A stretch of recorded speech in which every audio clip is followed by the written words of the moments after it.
অনেক দিন আগের কথা। বৃন্দাবনের ধুলোমাখা পথে পথে ঘুরে বেড়াতেন যমুনা নামে এক বৃদ্ধা। বয়সের ভারে তার শরীর নুয়ে পড়লেও হৃদয় ছিল শিশুর মতো নিষ্পাপ। তার সম্বল বলতে ছিল শুধু একটি ছোট্ট মাটির কৃষ্ণমূর্তি আর বুক ভরা অগাধ ভালোবাসা। গ্রামের মানুষ তাকে পাগল বলতো, কারণ যমুনা সারাক্ষণ বিড়বিড় করে কৃষ্ণের সঙ্গে কথা বলতেন। কেউ তার কথা শুনত না, কিন্তু যমুনা জানতেন কৃষ্ণ ঠিকই শুনছেন। একদিন বৃন্দাবনের বড় মন্দিরে শ্রীকৃষ্ণের জন্য আয়োজন করা হলো এক বিশাল উৎসব। চারদিক আলো, ধূপ আর শঙ্খধ্বনিতে মুখর। রাজা মহারাজা, ধনী শেঠজিরা কেউ সোনার অলঙ্কার এনেছেন, কেউ রত্নখচিত মুকুট। মন্দির যেন ঐশ্বর্যের প্রদর্শনীতে ভরে উঠল। এই উৎসবের কথা শুনে যমুনার চোখ ভিজে উঠল। আমার লাড্ডু গোপাল, ওকে কি আমি একটুও সাজাতে পারবো না? কিন্তু তার কাছে তো এক পয়সাও নেই। নীরবে তিনি বনের ধারে একটি ঝোপের আড়ালে বসে পড়লেন। সেখানে চোখে পড়ল বুনো নীল অপরাজিতা ফুল। নীল রঙে যেন কৃষ্ণের শ্যাম বর্ণ ধরা দিয়েছে। যমুনা সারা দিন ধরে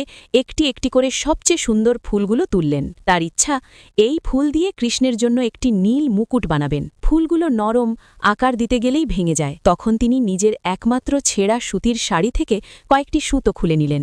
সারা রাত জেগে প্রার্থনার ফাঁকে ফাঁকে তিনি ফুল গেথে গেথে একটি গোলাকার মুকুট বুনে ফেললেন। প্রতিটি গাঁটে বাঁধা রইল তার ভালোবাসা। পরদিন সকালে যমুনা মন্দিরে গিয়ে প্রধান পুরোহিতের সামনে দাঁড়ালেন। চারপাশে রাজা ও ধনীদের ভিড়। যমুনা যখন ধুলোমাখা হাতে সেই নীল ফুলের মুকুটটি এগিয়ে দিলেন, পুরোহিত বিরক্ত হয়ে বললেন, সরে যাও বুড়ি, দেখছো না মহারাজা সোনার মুকুট এনেছেন?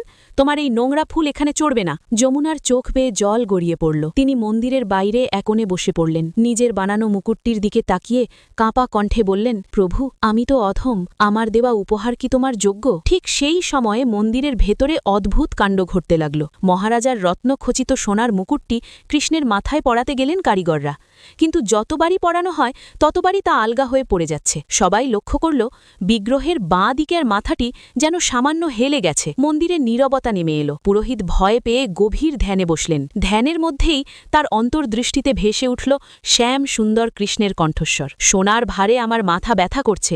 বাইরে যে মা আমার জন্য নীল মুকুট বুনে বসে আছে, তার ভালোবাসার ছোঁয়া না পেলে আমি সোজা হব না। পুরোহিত আর এক মুহূর্ত দেরি করলেন না। তিনি দৌড়ে গিয়ে যমুনাকে সসম্মানে মন্দিরে নিয়ে এলেন।